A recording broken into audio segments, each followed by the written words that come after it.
नमस्कार दोस्तों, हमारे YouTube चैनल पे आप लोगों का फिर से स्वागत है। दोस्तों, आज हम आए हैं नए टॉपिक के साथ और आज का टॉपिक है पृथ्वी के प्रमुख परिमंडल। दोस्तों, ये है क्लास 6th की ज्योग्राफी की क्लास है और ये चैप्टर नंबर जो है कौन सा है, 5th चैप्टर है। ठीक है दोस्तों, तो आज स्टार्ट करते हैं कि पृथ्वी के मुख्य रूप से कौन कौन से परिमंडल होते हैं। इंग्लिश में बात करें तो major domains of the earth. तो चलिए दोस्तों स्टार्ट करते हैं। तो दोस्तों बेसिकली आपको एक बार जानने की ज़रूरत है कि किस किस को जो है कौन कौन से डोमेन्स होते हैं। तो सबसे पहले हम जानेंगे जहाँ पे सबसे ज़्यादा, जैसे महासागर है, यहाँ पे पानी होता है। जहाँ पे हम सब रहते हैं इसको बोलते हैं स्थल भाग। और ये जो पृथ्वी है इसकी जो चारों तरफ है इसको बोलते हैं वायुमंडल। तो दोस्तों मुख्यतः दोस्तों पृथ्वी के 4 परिमंडल होते हैं, यानी कि जो डोमेन होते हैं वो मुख्यतः 4 होते हैं। कौन कौन से, तो पहले एक बार लिख लेते हैं, उसके बाद में हम उनका एक्सप्लेन करेंगे। तो प्रमुख है परिमंडल। तो दोस्तों पहला जो परिमंडल है वो है स्थल मंडल। इसको बोल दो भूमंडल, दोनों बात एक ही है। इसको लाइथोस्फीयर भी बोलते हैं, लाइथोस्फीयर। दूसरा जो मंडल है वो है वायुमंडल, वायुमंडल। इसको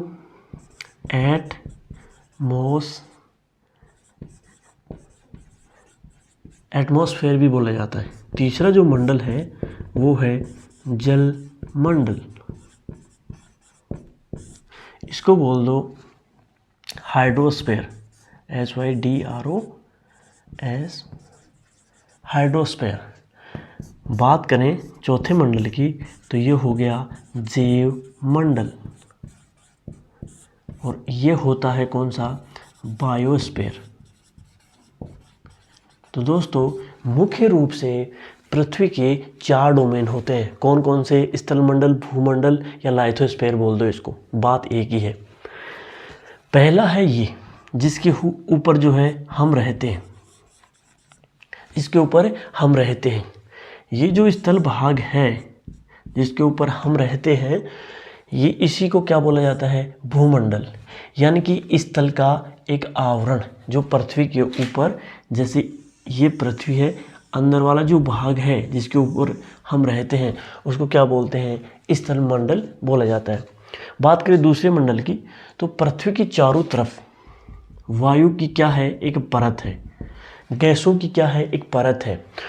उसी को हम क्या कहते हैं, वायु का आवरण, यानी कि वायु का मंडल बना हुआ है पृथ्वी के चारों तरफ। तो इसको क्या बोल देंगे, वायुमंडल। और ये जो है ये पृथ्वी का, ये अर्थ हो गई,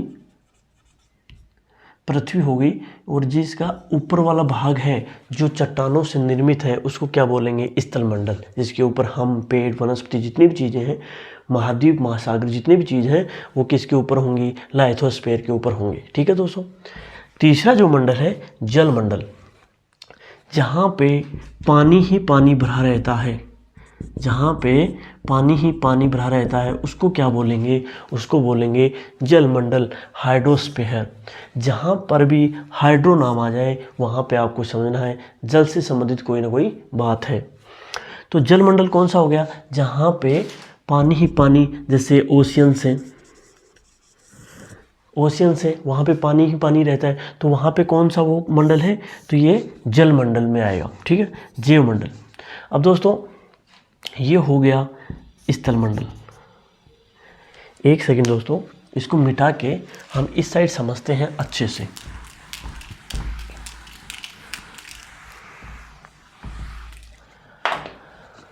ये 4 मंडल हमने देख लिए। अब प्रैक्टिकली यहाँ पे देखते हैं, जहाँ पे पानी ही पानी रहता है, ये हो गया कौन सा, जलमंडल। ऊपर वायु है, ऊपर क्या है, वायु है, तो वायुमंडल। जिसके ऊपर हम सब रहते हैं, जिसके ऊपर हम सब रहते हैं उसको क्या बोलेंगे, उसको बोलेंगे स्थल मंडल या भूमंडल। बात एक ही है, लाइथोस्फीयर, एटमॉस्फेयर एंड हाइड्रोस्फीयर। अब देखिए दोस्तों, चौथा बच गया कि सर जीवमंडल कौन सा होता है। तो दोस्तों इन तीनों का ही, यहाँ पे जैसे एयर है, ठीक है, इन तीनों का संक्रमित भाग जो है, जहाँ पे जीव जंतु रहते हैं, पादप वनस्पति पाई जाती है, उसको क्या बोला जाता है, तीनों का संक्रमित रूप ही क्या है, जीवमंडल है। यानी कि मैं ऐसे बोल दूं कि भाई वायुमंडल, स्थलमंडल और जलमंडल तीनों मिलकर क्या बनाते हैं, जीवमंडल की रचना करते हैं। यहाँ तक क्लियर। चलिए दोस्तों, या मैं यहाँ पे लिख दूं तीनों का संक्रमण। बात एक ही है, आप कैसे भी समझो, यानी कि तीनों जो मिलकर क्या करेंगे, जीवमंडल की रचना करेंगे, जहाँ पे विभिन्न प्रकार के क्या पाए जाएंगे, जीव जंतु पाए जाएंगे और वनस्पति भी वहाँ पे पाई जाएगी।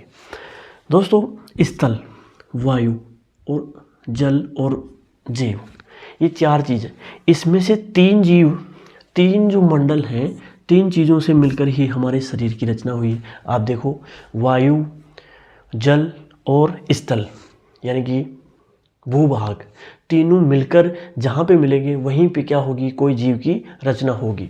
जहाँ पे पानी मिल जाएगा, वायु मिल जाएगी और भूमि मिल जाएगी ना, वहाँ पे नए जीव का क्या हो जाएगा, निर्माण हो जाएगा। ठीक है दोस्तों, तो ये चार जो है परिमंडल है। हम अब एक एक को पढ़ने वाले हैं। सबसे पहले लेते हैं स्थलमंडल, भूमंडल, लाइथोस्फीयर को। स्थलमंडल को सबसे पहले पढ़ेंगे, तो एक बार इसको नोट कर लो आप। अब देखिए दोस्तों, सबसे पहले हम पढ़ेंगे कौन से डोमेन्स के बारे में, सबसे पहले पढ़ेंगे स्थलमंडल के बारे में। भूमंडल ये क्या होता है, तो दोस्तों हमारी जो पृथ्वी है वो तीन परतों से मिलकर बनी है। पहली जो परत है उसको बोलते हैं सियाल, दूसरी जो परत है उसको बोलते हैं सीमा, और तीसरी जो परत है उसको बोलते हैं नीफे। ठीक है, सियाल जो परत है वो बेसिकली किससे मिलके बनती है, चट्टानों से, चट्टानों की परत है। ठीक है, या मैं इसको ऐसे नहीं समझ पाऊँ तो एक छोटा सा टुकड़ा क्या करेंगे पृथ्वी का, हम यहाँ पे निकाल देंगे समझने की वजह से। ये जो परत है ये तो हो गई कौन सी, लाइथोस्फीयर। यही परत जो है ये कौन सी है, भूमंडल है, जो चट्टानों से मिलकर बनी हुई है। इसके नीचे जो है सीमा, इसमें क्या है, ये द्रव्य पदार्थों से मिलकर बनी है, और ये जो है इसमें ठोस, इसमें भी ठोस है। ये परत कौन सी है, ठोस की। तो मुख्यतः जो है वो तीन है, और सियाल जो है मुख्यतः इसी के बारे में स्थलमंडल जो है बेसिकली यही जो है सियाल से ही, सियाल ही क्या मुख्यतः स्थलमंडल है। इसी के बारे में हम जानने की कोशिश करेंगे। तो स्थलमंडल मुख्यतः चट्टानों, यानी कि इसको ऐसे लिख लो आप,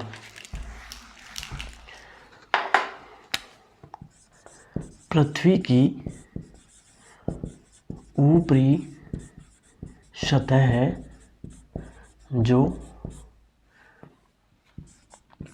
चट्टानों से मिलकर बनी है। जो किससे मिलकर बनी है, बनी है, इसे भूपरपट्टी बोलते हैं। इसे क्या बोला जाता है, भूपरपट्टी,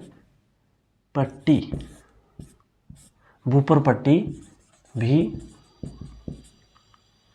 बोला जाता है। देखिए दोस्तों, यही क्या है, यही क्या है, भूपरपट्टी। यानी कि भूमि की ऊपर वाली पट्टी। ठीक है क्या दोस्तों? तो ये किससे मिलकर बनी है? चट्टानों से मिलकर बनी है।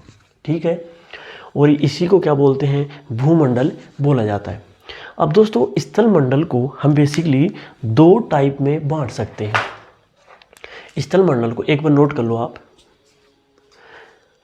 स्थल मंडल को हम बेसिकली दो प्रकार से बांट सकते हैं। पहला जो प्रकार होगा,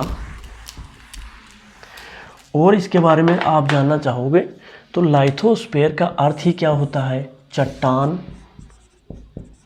या पत्थर। ये लैटिन वर्ड है और इसका लाइथो का अर्थ जो होता है वो क्या होता है? पत्थर। ठीक है, और अगर एक्स्ट्रा नॉलेज के लिए आप जानना चाहो तो 1911 में LH लव ने जो इसका नाम दिया था, LH लव। ठीक है, और हम इसको विभाजित करें तो इसका दो मुख्य प्रकार।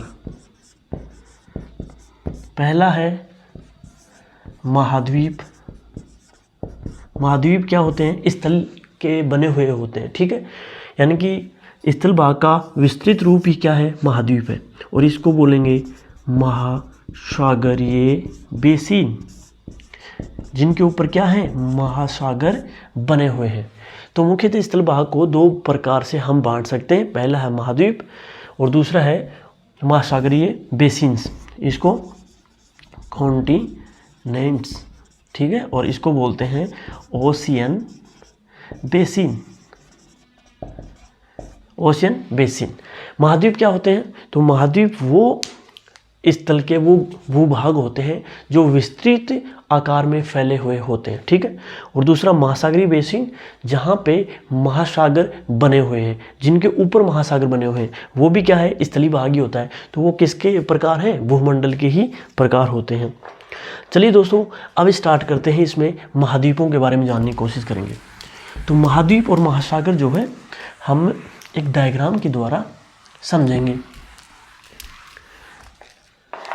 मैं आपको पहले 7 महासागर, 7 महाद्वीप और 5 महासागरों के बारे में बता देता हूँ। तो एक छोटा सा डायग्राम आप बनाना चाहो तो बना सकते हो। तो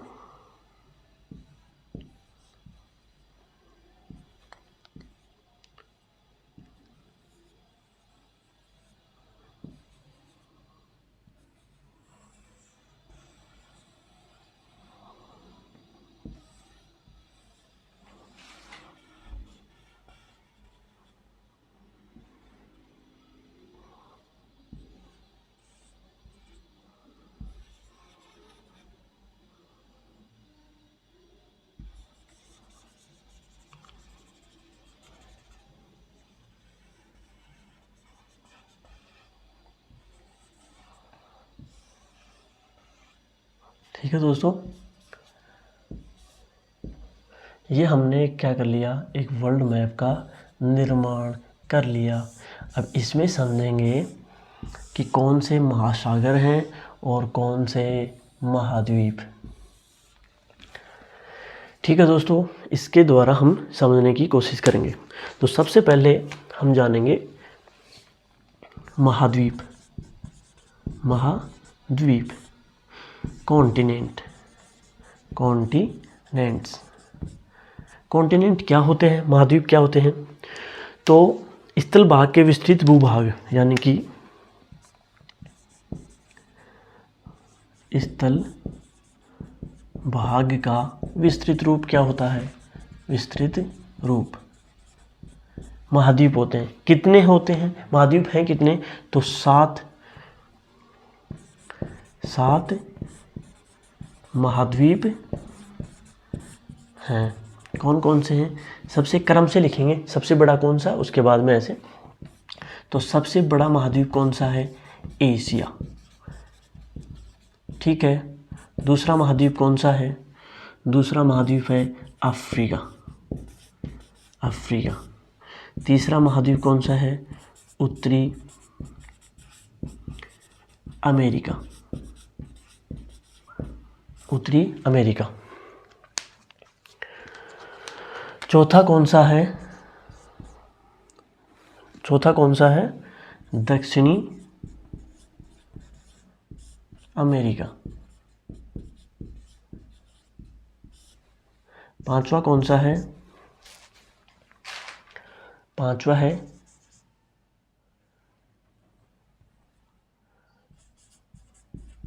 अंटार्कटिका। छठा कौन सा है? यूरोप। और सातवां कौन सा है? Australia.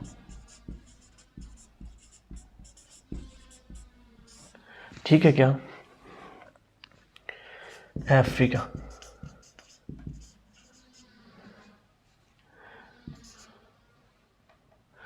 North America. South America.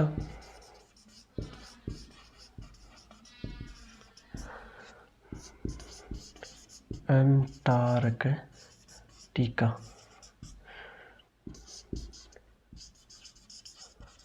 Europe.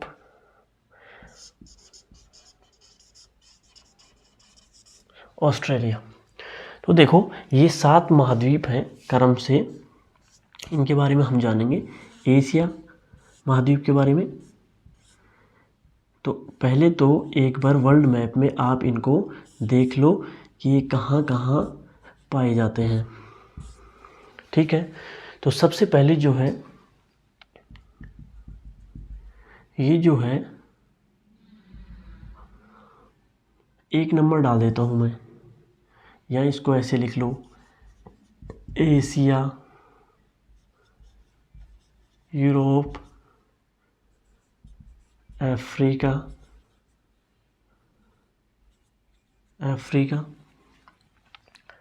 North America, South America. और नंबर भी डाल रहा हूँ, नंबर 1, नंबर 2, नंबर 3, नंबर 4 और 5 नंबर जो है वो यहाँ पे है अंटार्कटिका। 5, 6 और ये ऑस्ट्रेलिया 7 नंबर। तो आप इनको देख सकते हो, एशिया, दूसरा अफ्रीका, उत्तरी अमेरिका, दक्षिण अमेरिका, फिर अंटार्कटिका, फिर यूरोप और फिर ऑस्ट्रेलिया। तो ये कितने महाद्वीप हुए? 7 महाद्वीप हो गए। अब 3 जो है मुख्यतः क्या है? महासागर, उनको भी देख लो। अब देखो पृथ्वी क्या है? पृथ्वी है गोल। तो सबसे पहले हम देखेंगे, ये तो हो गया कौन सा? अटलांटिक महासागर। तो ये कौन सा है? अटलांटिक महासागर। इस साइड प्रशांत और इस साइड भी क्या है? प्रशांत। और यहाँ पे हिंद।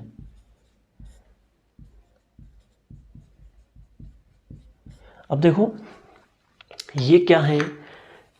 3 तो हो गए महासागर, 2 और हैं, एक तो आर्कटिक महासागर है और एक दक्षिणी महासागर है। ठीक है, लेकिन बेसिकली आपको 3 मुख्य ये ध्यान रखने होंगे, अटलांटिक, प्रशांत और हिंद। ये मुख्यतः 3 जो है वो इम्पोर्टेंट है। देखो पृथ्वी तो गोल है, तो प्रशांत जो है अगर घूम के पीछे से आएगा तो भी प्रशांत और आपस में मिले हुए हैं। अब देखो सबसे बड़ा कौन सा है? प्रशांत ओशियंस। ठीक है, पैसिफिक ओशियन ये सबसे।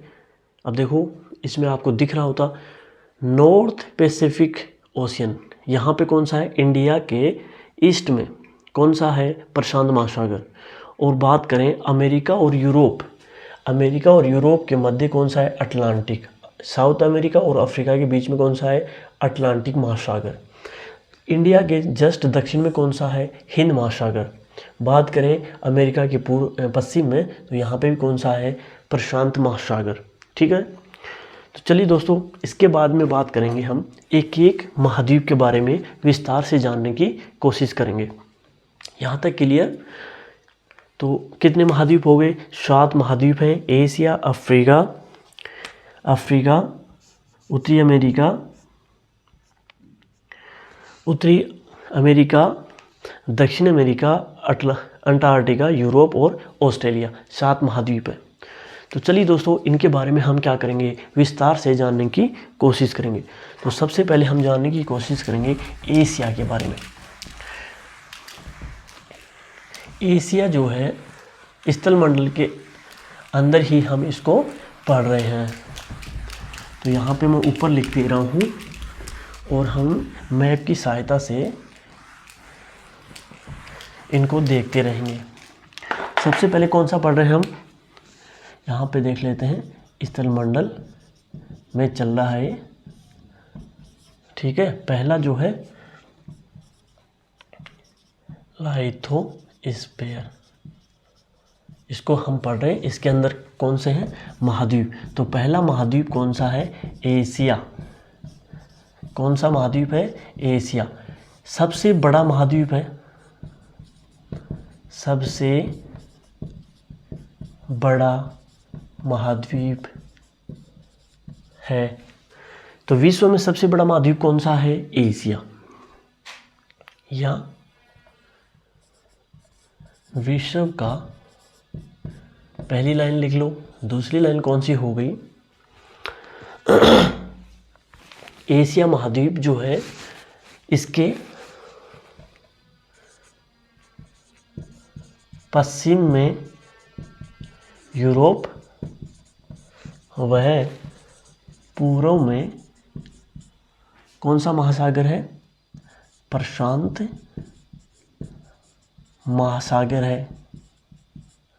देखो महासागर है। अब देखो ये है एशिया, इस साइड तो यूरोप पड़ता है और इस साइड प्रशांत महासागर पड़ता है, ठीक है दोस्तों। और इसके दक्षिण में क्या है,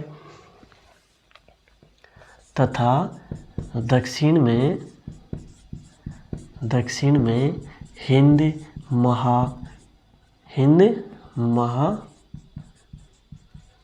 महासागर है। एशिया महाद्वीप के दक्षिण में क्या है, हिंद महासागर है, ठीक है दोस्तों। तो ये 3-4 लाइन इसके बारे में लिखनी है। यदि हम बात करें एशिया का सबसे बड़ी पर्वत श्रृंखला की, तो हिमालय जो है, हिमालय पर्वत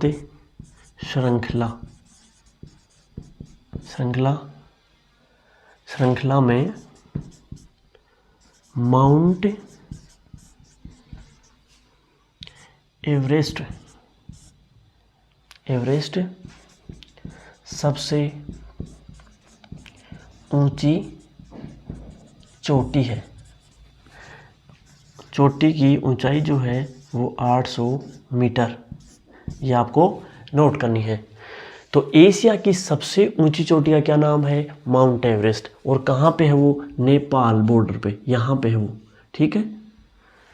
सबसे लंबी पर्वत श्रृंखला कौन सी हो गई, माउंट एवरेस्ट, ठीक है। इसके बाद में एशिया में थार, गोबी, लूट, अरेबियन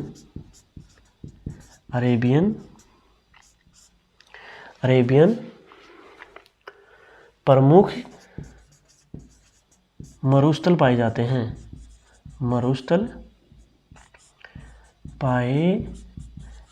हैं, अब देखिए दोस्तों, ये जो एशिया महाद्वीप है इसके अंदर थार जो मरुस्थल है वो कहाँ पे है, भारत के पश्चिम क्षेत्र में। ऐसे ही कई जो है मरुस्थल और भी बने हुए हैं। तो इसमें गोबी जो है, ठीक है, एक लोएस जो है, लोएस मरुस्थल भी है जो चाइना में मिलता है। अरेबियन मरुस्थल है जो अरब में मिलता है। तो ऐसे ही कई प्रकार के इसमें क्या है, मरुस्थल भी बने हुए हैं। एक बार इसको आप नोट कर लो।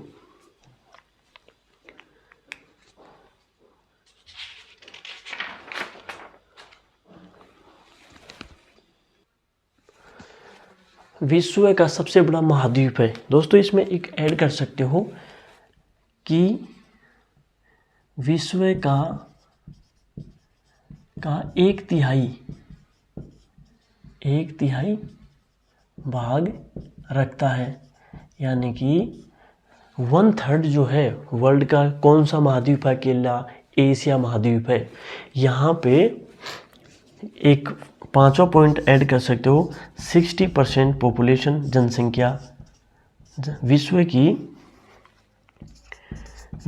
की 60% जनसंख्या क्या करती है? यहाँ पे जनसंख्या निवास करती है। यहाँ पे वर्ल्ड की कितनी पॉपुलेशन निवास करती है? 60%। ठीक है। इसके बाद में हम बात करें, यहाँ पे एक माउंटेन है दोस्तों, इस माउंटेन का क्या नाम है? यूराल। और ये यूरोप को एशिया से अलग करता है। कौन सा पर्वत? यूराल पर्वत। तो ऐसे इसमें लिख सकते हो, पश्चिमी यूरोप जो है यूराल से अलग करता है, यूराल से अलग करता है। ठीक है दोस्तों। और इन दोनों के मिले हुए क्षेत्र को क्या बोलते हैं? यूरेशिया। एशिया और यूरोप का मिला हुआ जो क्षेत्र है उसको क्या बोलते हैं? यूरेशिया। ठीक है दोस्तों। इसके बाद में हम बात करते हैं एशिया के बारे में। एक और फैक्ट है कि इसमें से होकर कौन सी लाइन गुजरती है? कर्क रेखा। एशिया में कौन सी लाइन गुजरती है? कर्क रेखा। तो 6ठी लाइन जो है वो नोट कर लो, कर्क रेखा गुजरती है। और कौन सा फैक्ट है? देखो,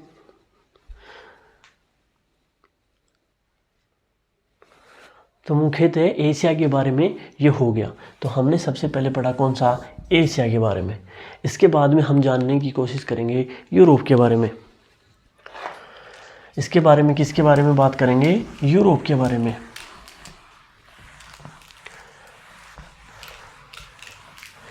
या फिर अफ्रीका के बारे में। दूसरा सेकंड कौन सा है? दूसरा जो है वो है अफ्रीका। दूसरा महाद्वीप है अफ्रीका। काले आदमी होते हैं वहाँ पे, और एकदम काले, जो रात को देखने पर ही आदमी डर जाए। यहाँ पे ये है अफ्रीका। तो इसमें लिख लो, मैं छोटे छोटे लाइन लिखवा देता हूँ। विश्व का दूसरा सबसे बड़ा महाद्वीप। ठीक है। यदि एशिया की बात करो आप, तो सबसे बड़ी नदी कौन सी है वहाँ पे? एशिया की सबसे बड़ी नदी कौन सी है? यांगत्से, जो कहाँ पे बहती है? चाइना के अंदर। अब दोस्तों बात करेंगे इसमें अफ्रीका के अंदर। सेकंड जो है इसमें विश्व का सबसे बड़ा मरुस्थल कौन सा है? सहारा पाया जाता है। विश्व का सबसे बड़ा मरुस्थल सहारा यहीं पे है अफ्रीका के अंदर। ये जो पूरा क्षेत्र है ना दोस्तों, ये कौन सा यहाँ पे है? महाद्वीप वो मरुस्थल। तो यहाँ पे है सहारा मरुस्थल, जो विश्व का सबसे बड़ा है। 2 अन्य जो है मरुस्थल भी यहाँ पे है, एक तो नामीब और एक है कालाहारी। ठीक है। तो यहाँ पे वो दक्षिण में है, यहाँ पे नामीब है और यहाँ पे कौन सा है? कालाहारी मरुस्थल पाए जाते हैं। ठीक है। लिखना चाहो तो लिख लो, नामीब वह कालाहारी अन्य मरुस्थल हैं। सबसे बड़ी नदी नील है। यहाँ पे नील नदी सबसे बड़ी नदी है। अफ्रीका की सबसे बड़ी नदी कौन सी है? नील नदी, जो निकलती है विक्टोरिया लेक से। कहाँ से निकलती है? विक्टोरिया झील से निकलकर भूमध्य सागर में गिर जाती है। बात करें सबसे बड़ा पर्वत, तो इसका नाम है किलिमंजारो। किलिमंजारो, किलिमंजारो सबसे बड़ा पर्वत किलिमंजारो है। इसकी ऊंचाई लिखना चाहो तो मैं ऊंचाई जो है वो लिखवा दूंगा। इसका नाम है किलिमंजारो और यहाँ पे नामीबिया में शायद ये पाया जाता है। और अफ्रीका महाद्वीप में तीनों रेखाएं गुजरती हैं। इस महाद्वीप से कर्क रेखा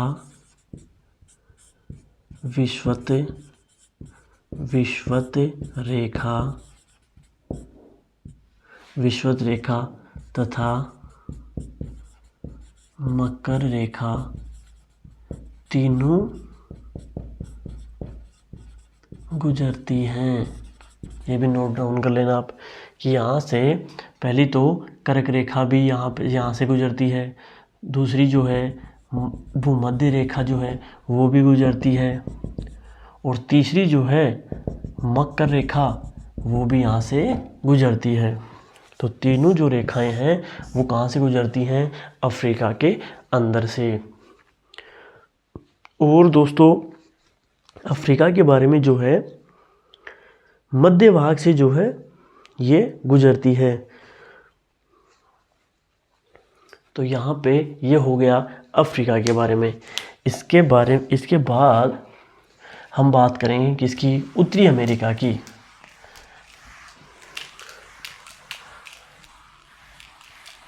इसके बाद हम कौन से महाद्वीप की बात करेंगे? उत्तरी अमेरिका की।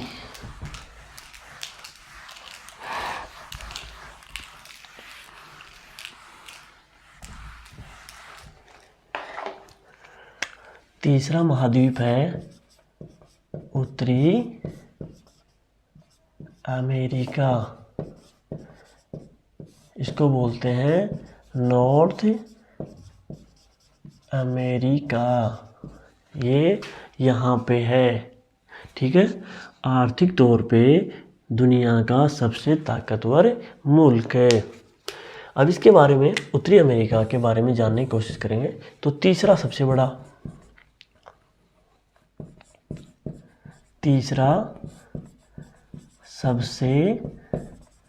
बड़ा महाद्वीप, ठीक है दोस्तों।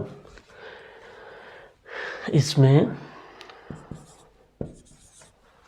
कर्क रेखा गुजरती है, दिख रही है क्या आपको? तो उत्तरी अमेरिका में सबसे बड़ा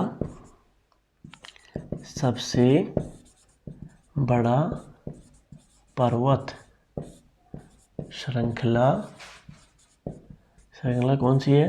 रॉकीज पर्वत श्रृंखला है। कौन सी पर्वत श्रृंखला है दोस्तों? रॉकीज पर्वत श्रृंखला। इसके सारे यहाँ पे फैली हुई है। यहाँ पे 2-3 पठार भी मिलते हैं। कोलोराडो का पठार है। और अमेरिका जो है आर्थिक तौर से सबसे जो है मजबूत देश है। इसके बारे में हम ज्योग्राफिकली बात करें तो उत्तरी अमेरिका में से एक लाइन और गुजरती है। तो ये जो है पहली चीज़ तो दक्षिण अमेरिका से एक किसके द्वारा अलग होता है? अब इसके देखो, पूर्व में तो है अटलांटिक ओशियन और पश्चिम में क्या है? प्रशांत महासागर।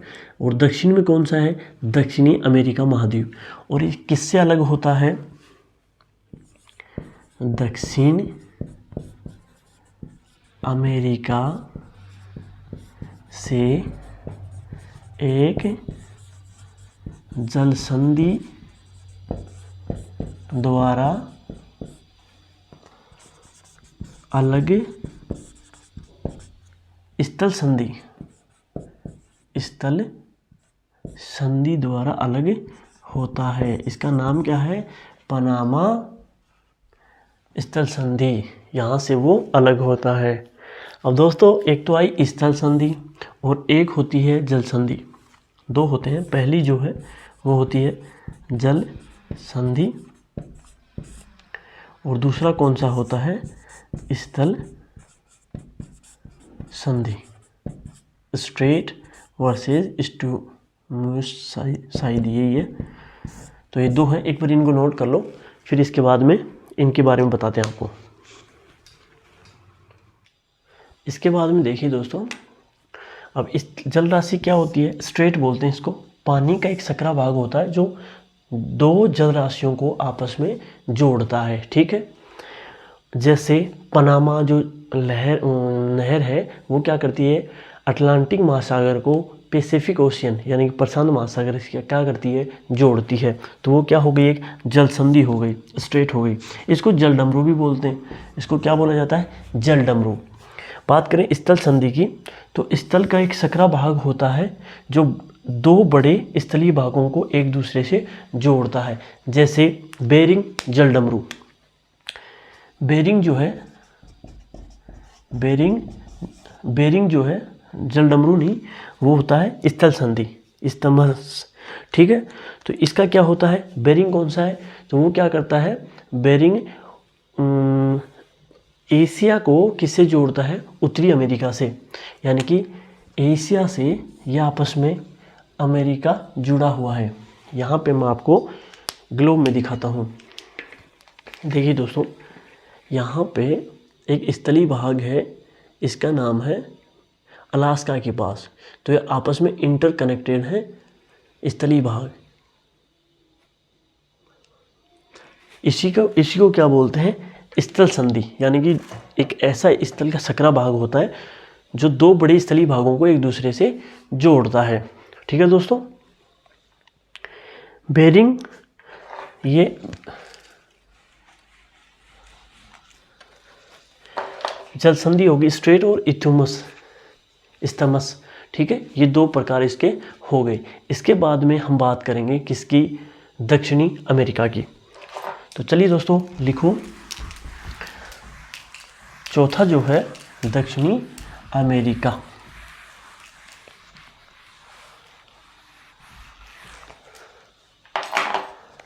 चौथा कौन सा है, दक्षिणी अमेरिका। इसको बोलते हैं साउथ अमेरिका।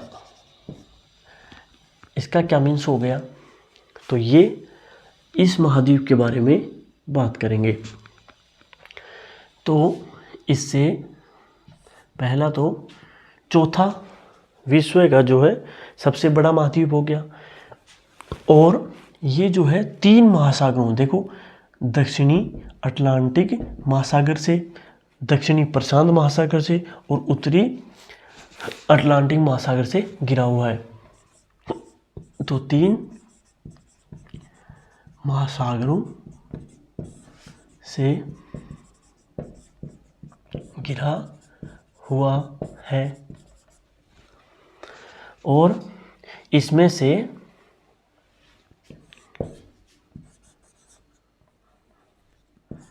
दो रेखाएं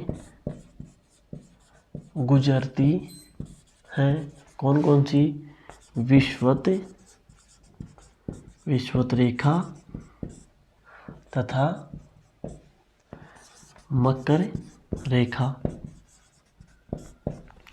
कौन कौन सी दो लाइन गुजर रही है, एक तो विषुवत रेखा और एक मकर रेखा। किससे गुजर रही है, दक्षिणी अमेरिका से होकर। वहीं बात करें सबसे बड़ी जो नदी है, यहाँ पे है सबसे बड़ी नदी अफवाह बेसिन के तौर तरीके से, तो वो कौन सी है, अमेजन। अमेजन नदी कहाँ से गुजरती है, यहाँ से उत्तरी महासागर में गिर जाती है, ठीक है। और बात करें इसमें, तो मुख्य रूप से यही है। एक सवाना सबसे बड़ा देश जो है इसमें कौन सा है, ब्राज़ील देश सबसे बड़ा है। दोस्तों 3-4 फैक्ट है, ये आपको ध्यान रखने, इनको आप नोट कर सकते हो। इसके अलावा दोस्तों यदि दक्षिण अमेरिका की बात करें तो यहाँ पे एक पर्वत श्रृंखला और जाती है जिसका नाम क्या है, एंडीज। एंडीज जो विश्व की सबसे लंबी पर्वत श्रृंखलाओं में से एक है, एंडीज पर्वत श्रृंखला, जो पूर्व पश्चिमी क्षेत्र में है और ये उत्तर से लेकर दक्षिण तक फैली हुई है। उत्तर से दक्षिण तक फैली हुई है। इसकी जो सबसे ऊंची चोटी है, इसका नाम जो है वो है एंकानगुआ। एंडीज की जो सबसे ऊंची चोटी है यहाँ पे है एंकानगुआ। एंकानगुआ समथिंग, इसकी जो ऊंचाई है वो आप एक बार नोट कर सकते हो। तो 6961 मीटर जो है, 6961 मीटर जो है वो नोट कर सकते हो आप। यानी कि एंडीज पर्वत श्रृंखला फैली हुई है दक्षिणी अमेरिका महाद्वीप के पश्चिम क्षेत्र में उत्तर से लेकर दक्षिण तक। इसकी सबसे ऊंची चोटी का नाम है एकानगुआ और जो कितनी है 6961 मीटर जो है ऊंची है। बात करें, आपने गौर करी होगी दोस्तों, सबसे बड़ी नदी जो है वो नील है, लेकिन ये क्षेत्र लेंथ के हिसाब से है और ये क्या है, अफवाह क्षेत्र के हिसाब से अमेजन बेसिन। ठीक है दोस्तों, इसके बाद में हम बात करेंगे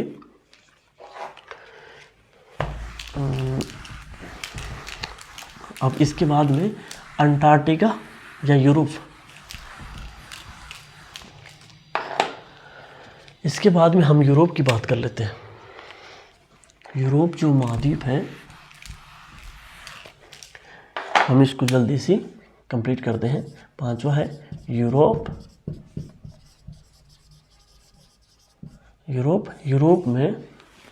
यूरोप कहाँ पे है? एक तो एशिया के पूर्व में है, एशिया के पश्चिम में है, एशिया के पश्चिम में स्थित है।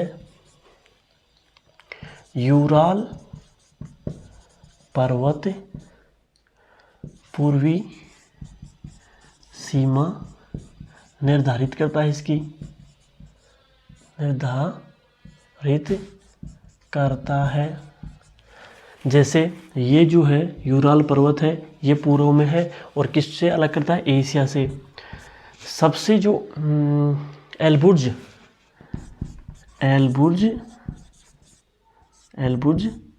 सबसे ऊंची चोटी है। पश्चिम में जो है इसके अटलांटिक महासागर है, उत्तरी अटलांटिक महासागर है।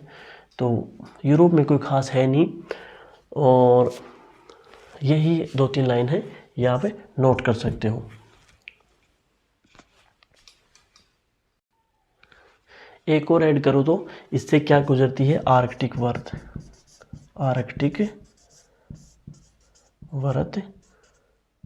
गुजरती है। 66.5 डिग्री जो होती है ना, 66.5 डिग्री, वो रेखा यहाँ से गुजरती है, ऐसे यूरोप से होकर गुजरती है। ठीक है, ये ध्यान कर लेना आपको, एशिया से नहीं गुजरती है।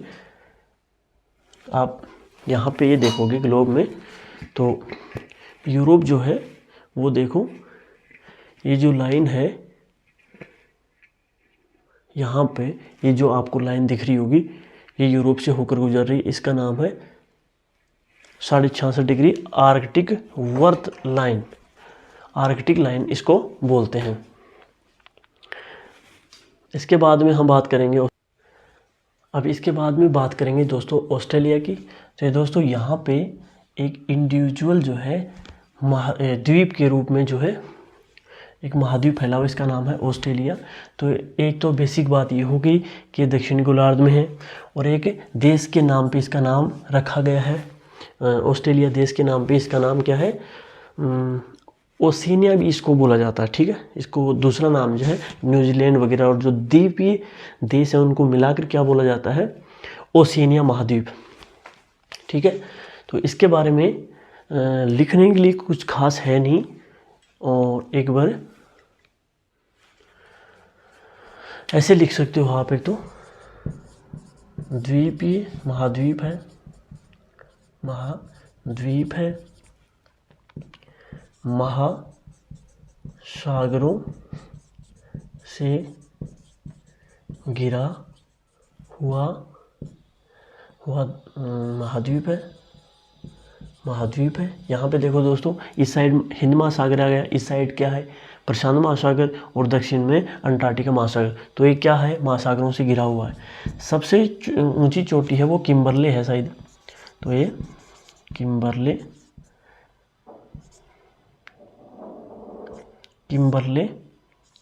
सबसे ऊंची चोटी है। यहाँ पे ग्रेट डिवाइन जो पर्वत श्रृंखलाएँ पाई जाती है, और कई वो आपके काम की चीज़ है नहीं अभी, तो इसमें जो है 2-3 मरुस्थल भी हैं, और किम्बरले सबसे ऊंची लाइन है। अभी बेसिकली हम इन्हीं के ऊपर बात करेंगे। इसके बाद में बात करेंगे हम अंटार्कटिका महाद्वीप की। इसके बाद में हम लास्ट जो है, ये 7वां जो है महाद्वीप है, कौन सा, अंटार्कटिका। अंटार्कटिका जो है वो साउथ पोल में स्थित है दोस्तों। उत्तरी ध्रुव ये हो गया, और दक्षिणी ध्रुव यहाँ पे है। तो यहाँ पे अंटार्कटिका आपको दिख रहा है, तो यहाँ पे एक महाद्वीप है अंटार्कटिका, जो दक्षिणी ध्रुव महाद्वीप के मध्य में स्थित है।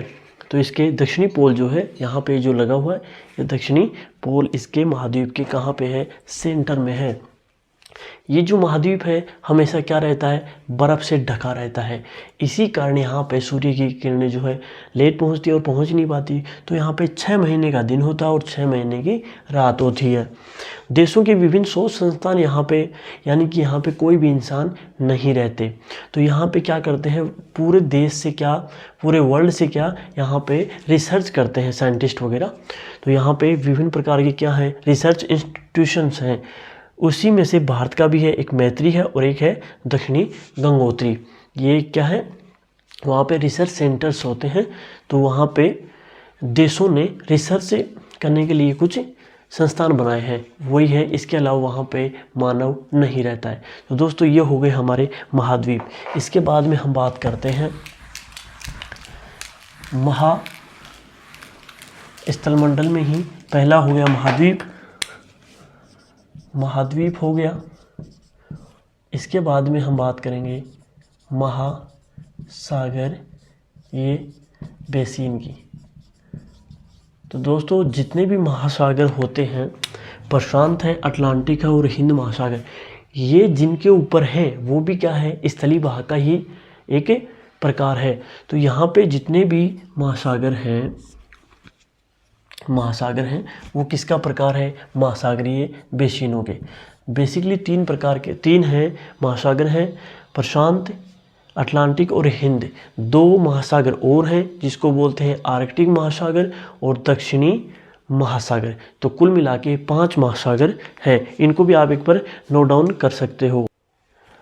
इसके अलावा दोस्तों महासागरीय बेसिन से हम क्या एक चीज़ लेते हैं कि जो जितने भी महासागर होते हैं, महाद्वीपों की ऊंचाई नापने के लिए सागरीय तल बहुत इम्पोर्टेंट होता है।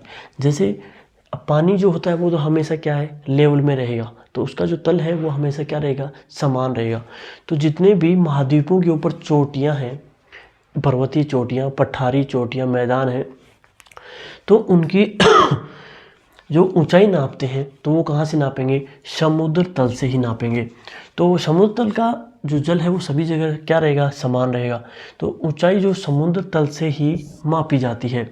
सपोज दैट माउंट एवरेस्ट की ऊंचाई है 8,848 मीटर, तो वो कहाँ से हमने मापी है, तो वो हिंद महासागर में ही चेन्नई जगह है, वहाँ से हमने मापी है कि समुद्र तल से वो कितना ऊंचा है, 8,848 मीटर ऊंचा है। वहीं बात करें माउंट एवरेस्ट की बात आई है तो सबसे पहले इसके ऊपर कौन चढ़ा था, तो एडमंड हिलेरी चढ़ी थी, न्यूजीलैंड से बिलोंग करती हैं।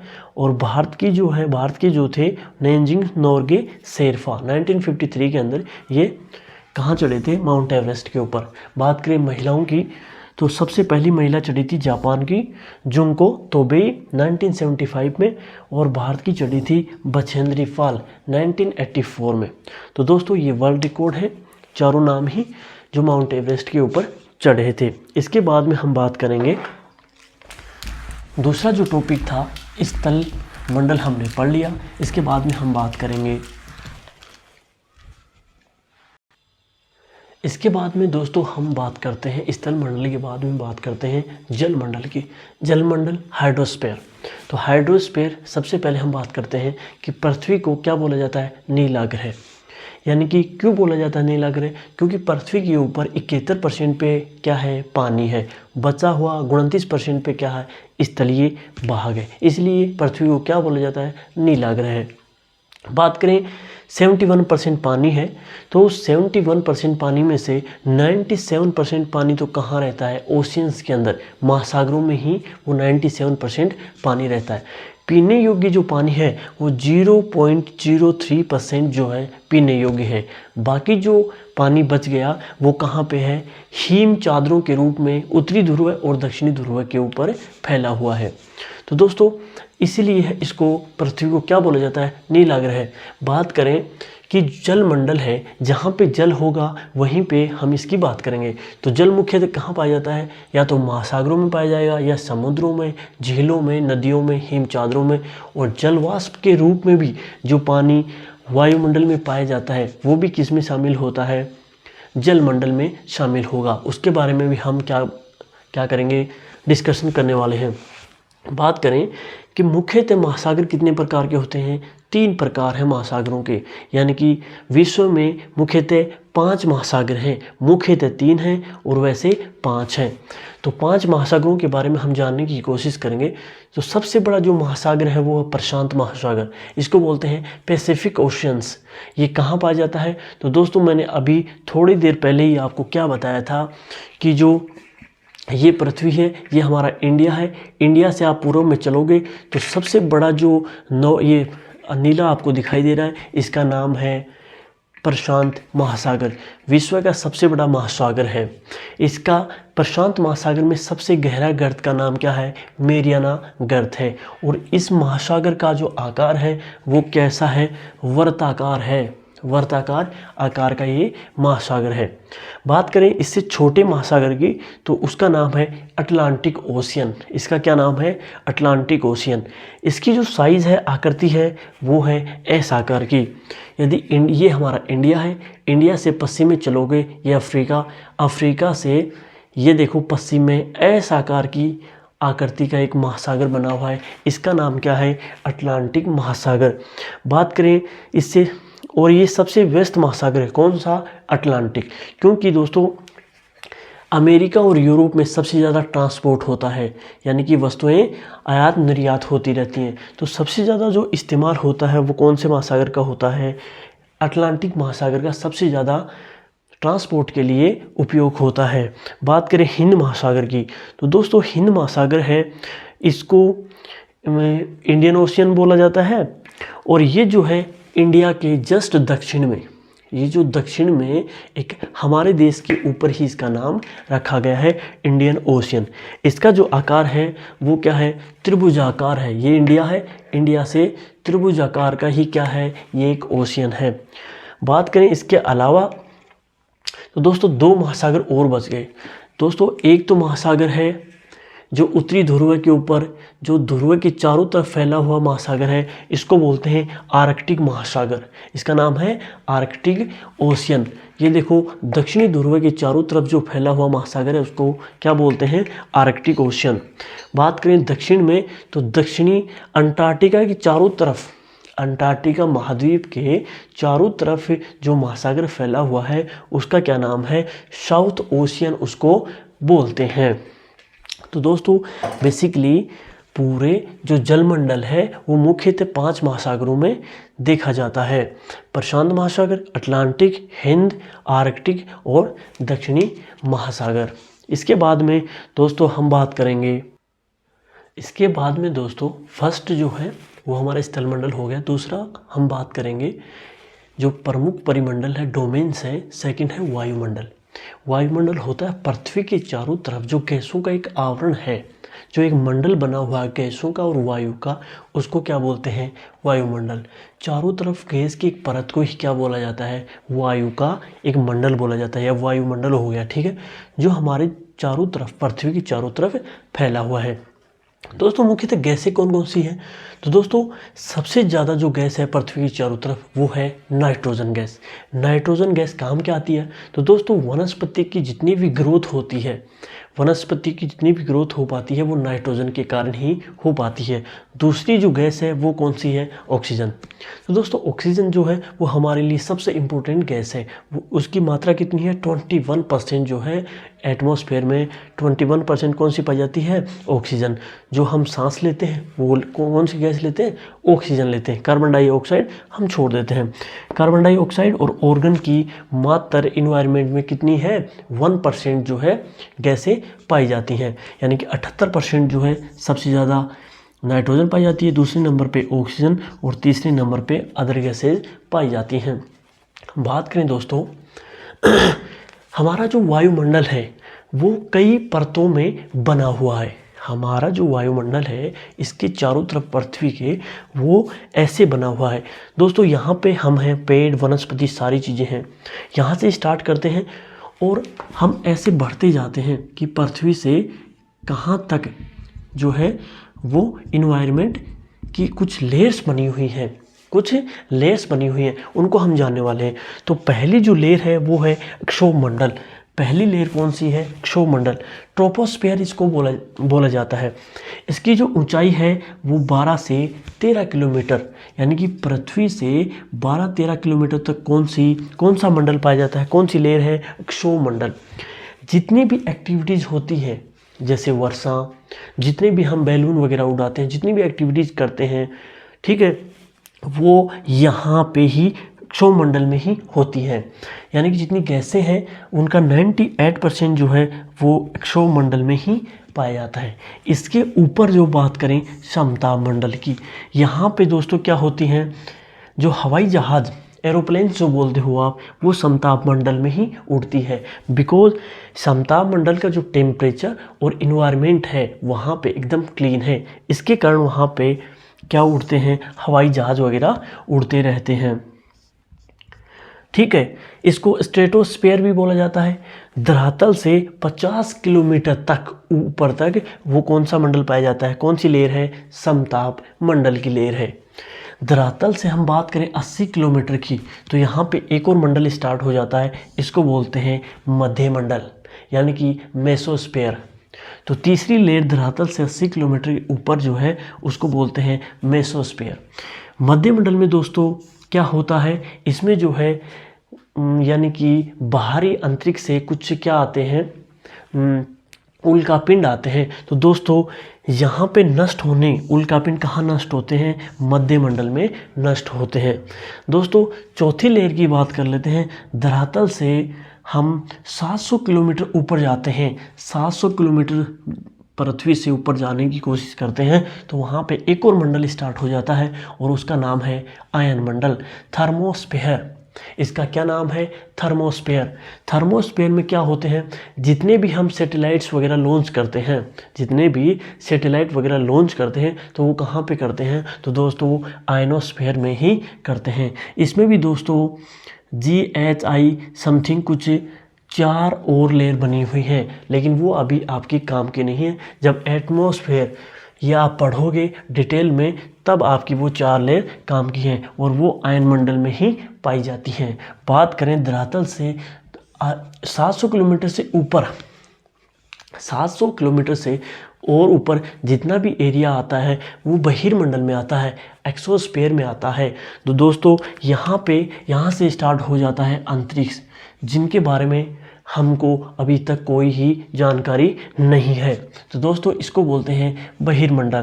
तो दोस्तों धरातल से 12 से 13 किलोमीटर तक क्षोभमंडल, 50 किलोमीटर तक समताप मंडल, 80 किलोमीटर तक मध्य मंडल, 700 किलोमीटर तक आयन मंडल और 700 किलोमीटर से ऊपर अंतरिक्ष स्टार्ट हो जाता है और इसको बोलते हैं बहिर्मंडल।